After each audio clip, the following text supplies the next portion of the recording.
O pelo é uma estrutura queratinosa que se desenvolve como consequência de umas pequenas células germinativas ou células-tronco que as geram. O pelo é, portanto, o resultado de um processo celular. Estas células se encontram em repouso dentro da epiderme.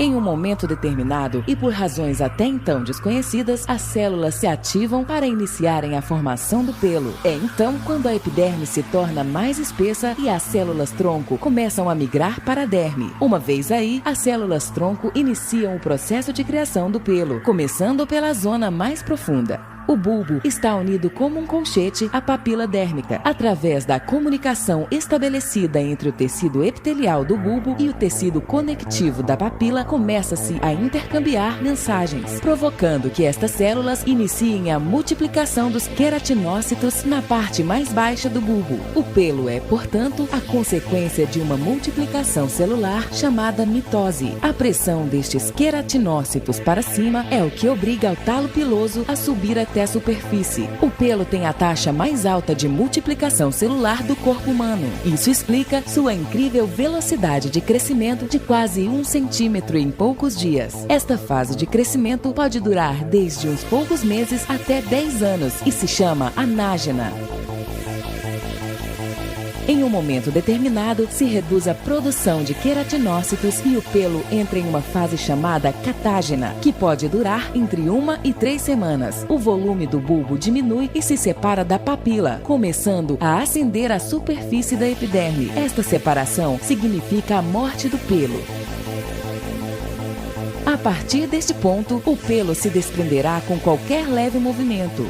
Esta fase se chama telógena. Durante o dito período, a papila abandona as profundidades da derme e permanecerá durante vários meses em uma fase latente ou de repouso. Passado certo tempo e ante a um estímulo ainda desconhecido, se restabelecerá a comunicação entre o bulbo e a papila e começará um novo ciclo do pelo. A depilação é o processo mediante o qual o pelo é eliminado da pele. Tal e como acabamos de ver, as células germinativas são as únicas responsáveis pelo surgimento e o crescimento do pelo. Desta forma, se na depilação estas células são destruídas, o pelo nunca mais voltará a crescer. Falamos então de depilação permanente ou definitiva. Do contrário, se somente se elimina o pelo e as células permanecem inalteradas, o folículo piloso crescerá novamente e, consequentemente, estas células, depois de um tempo, voltarão a gerar queratina e pelo. Estaríamos falando, então, de depilação temporal. Vejamos alguns casos de depilação temporal. No ato de raspar-se ou depilar-se com lâminas de barbear, por exemplo, o único que se realiza é um corte da parte exterior do pelo, com o qual o restante permanece inalterado e, consequentemente, as células continuam vivas. Depois de algumas horas, o pelo volta a sair à superfície. No caso da depilação com cera ou pinças, o pelo é arrancado integralmente, mas as células germinativas nem se alteram nem são afetadas, e por isso continuam produzindo queratina. Depois de alguns dias, o pelo é visível de novo. A depilação permanente somente será possível, como já comentamos anteriormente, mediante a eliminação das células-tronco. Mas como consegui-lo? A única maneira cientificamente provada até o momento é através do aquecimento do pelo, que age como condutor térmico acima dos 60 graus centígrados, temperatura que faz com que se degenerem as células germinativas que estão em contato com a base do pelo. A questão reside em como aquecer o pelo, durante quanto tempo e a que temperatura.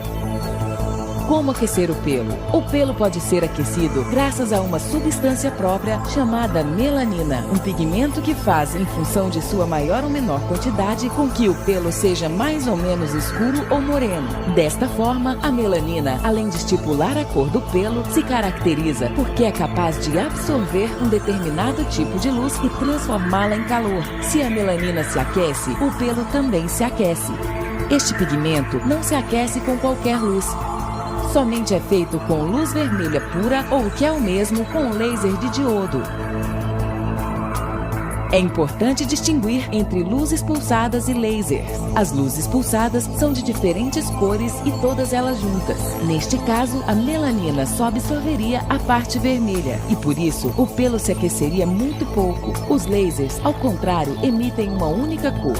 O laser de diodo é o que gera a luz vermelha pura e, por isso, a melanina absorve toda a luz e o pelo se aquece corretamente. Agora que sabemos como o pelo pode ser aquecido, é imprescindível determinar que temperatura deve alcançar e durante quanto tempo. O folículo piloso deve ser aquecido no mínimo a 60 graus centígrados e em um tempo inferior aos 30 milésimos de segundos. Desta maneira, o pelo e as células se destroem sem que o tecido que o rodeia se veja afetado. Esta é a chamada teoria da fototermólise seletiva. Se não se consegue que o pelo alcance ao menos esta temperatura e durante este tempo, os resultados não são efetivos. Por isso, somente os equipamentos com potência e que dispõem de parâmetros bastante determinados são os que conseguem. A energia requerida neste processo é muito alta e, por isso, é necessário imprescindivelmente um sistema de resfriamento que proteja a pele. Desta forma, podemos resumir que para alcançar resultados definitivos em depilação, é necessário utilizar um laser de diodo de 810 nanômetros, com alta potência, que primeiro esfria a pele e em seguida emita energia suficiente para aquecer o pelo e degenerar as células pilosas. O pelo, depois de alguns dias, é expulso pela pele e não volta a crescer.